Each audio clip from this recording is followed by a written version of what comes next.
എല്ലാവർക്കും സുഖം തന്നെയല്ലേ? പുതിയൊരു വീഡിയോയിലേക്ക് ഏവരെയും സ്വാഗതം ചെയ്തുകൊള്ളുന്നു.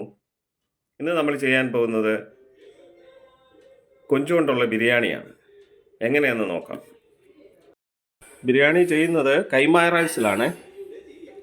2 ഗ്ലാസ് കൈമ റൈസ് വേവിച്ച് വെച്ചേക്കുകയാണ്. ഉപ്പിട്ട് സ്പൈസസ് ഇട്ട് വേവിച്ച് നാരങ്ങ നീര് ഒഴിച്ച് വേവിച്ച് വെച്ചേക്കുകയാണ്. 400 ഗ്രാം കൊഞ്ച് മാറിനേറ്റ് ചെയ്ത് വെച്ചേക്കുകയാണ്. ഉപ്പ്, മഞ്ഞൾ, കുറച്ച് മുളക് പൊടി, അല്പം തൈരും ചേർത്ത് മാറിനേറ്റ് ചെയ്ത് വെച്ചേക്കുക. ഒരു 4 സവാള അരിഞ്ഞത്, ഇഞ്ചി, വെളുത്തുള്ളി, പച്ചമുളക് ചതച്ച് വെച്ചേക്കുന്നു. ഒരു 10 അല്ലി വെളുത്തുള്ളി, 3 പച്ചമുളക്, ഒരു ചെറിയ കഷ്ണം ഇഞ്ചി, നട്ട്സും കിസ്മിസും, 2 തക്കാളി ചെറുതായിട്ട് അരിഞ്ഞു വെച്ചേക്കുന്നു. കുറച്ച് പുതിന ഇലയും മല്ലിയിലയും. സ്റ്റൗ കത്തിച്ച് പാൻ വെച്ച് നമ്മൾ സൺഫ്ലവറാണ് യൂസ് ചെയ്യുന്നത്. സൺഫ്ലവർ ഒഴിച്ച് ഉള്ളി നമ്മൾ വറുത്തെടുക്കുകയാണ്. അതിനുവേണ്ടി ഒരു ഗോൾഡൻ ബ്രൗൺ കളർ ആകുമ്പോൾ കോരിയെടുക്കണം. ഈ ഒരു പരുവമാകുമ്പോൾ ഫ്ലെയിം വളരെ കുറച്ച് വെക്കുക. എന്നിട്ട് ഗോൾഡൻ ബ്രൗൺ ആകുമ്പോഴത്തേക്ക് ഏകദേശം കോരാറായിട്ടുണ്ട്. ഈ പരുവമാകുമ്പോഴത്തേക്ക് കോരി മാറ്റി വെക്കുക. നട്ട്സും കിസ്മിസും ഫ്രൈ ചെയ്തെടുക്കുക. ഉള്ളി വറുത്ത എണ്ണയ്ക്കകത്ത് തന്നെയാണ് നമ്മൾ വീണ്ടും മസാല റോസ്റ്റ് ചെയ്യാൻ പോകുന്നത്. അതാകുമ്പോഴേ നല്ലൊരു ഫ്ലേവർ കിട്ടും. പിന്നെ അല്പം 1 ടീസ്പൂണ് നെയ്യും കൂടെ ഇതിൻ്റെ കൂടെ ചേർക്കും. ആദ്യം ചതച്ച് വെച്ചേക്കുന്ന ഇഞ്ചി, വെളുത്തുള്ളി, പച്ചമുളക് അതിട്ട് വഴറ്റി അതിൻ്റെ ഒരു പച്ചമണം മാറുമ്പോൾ തക്കാളി ഇടുക. അതിന് ശേഷം മസാല ചേർക്കുക. അടുത്തതായി അരിഞ്ഞു വെച്ചേക്കുന്ന തക്കാളി ചേർക്കുക.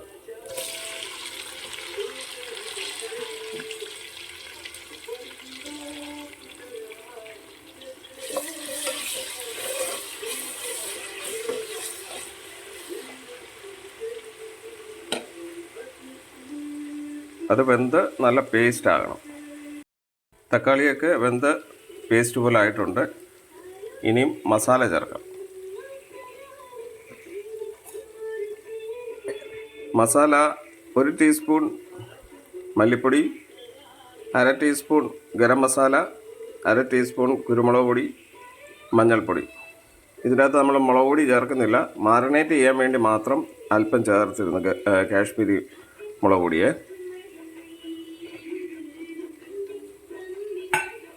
ഇത് ശരിക്കും റോസ്റ്റ് ആയതിനു ശേഷം വറുത്ത് വെച്ചേക്കുന്ന സവാള നമുക്ക് ചേർക്കാം. മസാല റോസ്റ്റ് ആയതിനു ശേഷം നമ്മൾ വറുത്ത് വെച്ചിരുന്ന സവാള ചേർത്തു. അതിന് ശേഷം പുതിന അല്പം ചേർത്തു. 1 ടേബിൾ സ്പൂൺ തൈരും കൂടെ ചേർക്കുന്നത് നല്ലതാണ്. അതിന് ശേഷം മാരിനേറ്റ് വെച്ചേക്കുന്ന പ്രോൺസ് ഇതിനകത്ത് ചേർക്കാം. ഇത് അടച്ചു വെച്ച് വേവിക്കണേ. ഇതിൻ്റെ അകത്തുനിന്ന് വെള്ളമൊക്കെ ഇറങ്ങി, നമ്മൾ അഡീഷണലായിട്ട് വെള്ളമൊന്നും ഇതിൻ്റെ അകത്ത് ചേർക്കുന്നില്ല. വെള്ളമൊക്കെ ഇറങ്ങി കഴിയുമ്പോൾ വേവിച്ച് വെച്ചിരിക്കുന്ന കൈമ റൈസ് ഇതിൻ്റെ അകത്ത് നമുക്ക് ആഡ് ചെയ്യാം. ഉപ്പൊക്കെ ഉണ്ടോയെന്ന് ഒന്ന് ശ്രദ്ധിക്കണേ. വേവിച്ച് വെച്ചിരിക്കുന്ന കൈമ റൈസ് നമ്മൾ ഇതിൻ്റെ അകത്തേക്ക് ചേർക്കാൻ പോവുകയാണ്. ഓരോ ലെയറായിട്ട് ഇതിൻ്റെ അകത്ത് ചേർക്കും.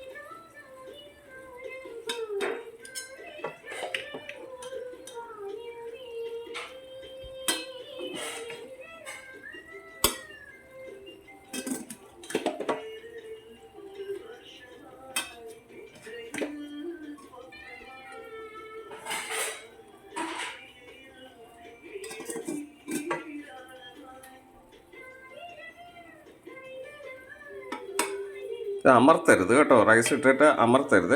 ചെറുതായിട്ട് നിരത്തി കൊടുക്കുക. അതിന് ശേഷം ഒരു ലെയർ ഇട്ടതിന് ശേഷം കുറച്ച് സവാള വറുത്തത് ചേർക്കുക.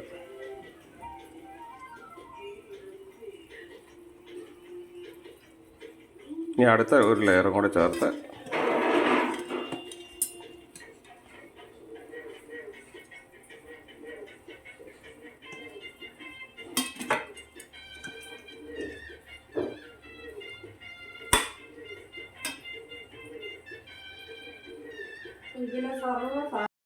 വേവിച്ച് വെച്ചിരുന്ന റൈസ് എല്ലാം നമ്മൾ ഇതിൻ്റെ അകത്തേക്ക് ഇട്ടു.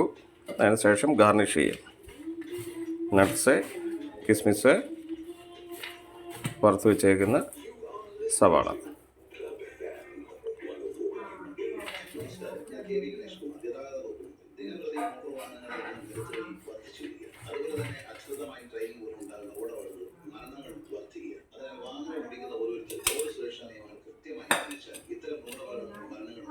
പിന്നെ പുതിന, ലാസ്റ്റിൽ പുതിന ഇടുക.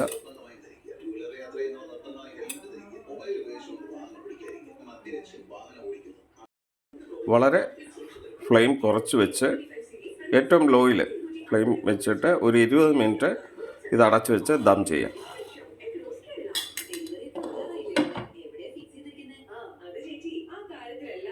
അങ്ങനെ പ്രോൺസ് ബിരിയാണി റെഡി ആയിരിക്കുകയാണ്. ഇതുപോലെ എല്ലാവരും വളരെ എളുപ്പമാണ്. 1/4 മണിക്കൂർ കൊണ്ട് നമുക്ക് എല്ലാ പണികളും കഴിയും.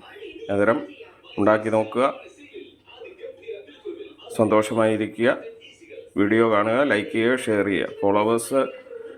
ഫോളോ ചെയ്യാത്തവർ ഫോളോ ചെയ്യുക. അടുത്ത വീഡിയോ കാണാം.